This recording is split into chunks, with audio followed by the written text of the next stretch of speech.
বিদেশি সংবাদ মাধ্যমগুলো বলছে পরিবেশ দেখে মনে হচ্ছে এই শহরে যেন তেমন কিছুই ঘটেনি। And this is how Dhaka looks today.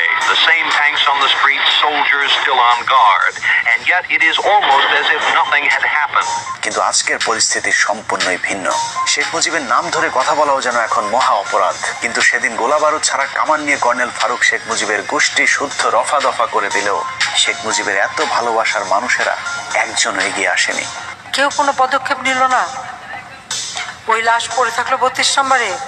ধরে নিলাম অবস্থা ভয়াবহ খারাপ ছিল, কিন্তু কখনো কি চিন্তা করে দেখেছেন যে দেশে সালমান শাহের মতো একজন চিত্রনায়ক মারা যাবার পর শোকে 7-7 মানুষ আত্মহত্যা করতে পারে, সেই দেশে এমন একজন মুজিব প্রেমীও কি ছিল না যিনি কিনা মুজিবের ভালোবাসায় অন্তত আত্মহত্যা করতে পারত? আসলে শেখ মুজিবের প্রতি এখনকার আলগা প্রীতি আর তখনকার পরিস্থিতি ছিল সম্পূর্ণ ভিন্ন রকম। একটি মানুষ ছিল না সাহস করে এগিয়ে আসা, একটি মানুষ ছিল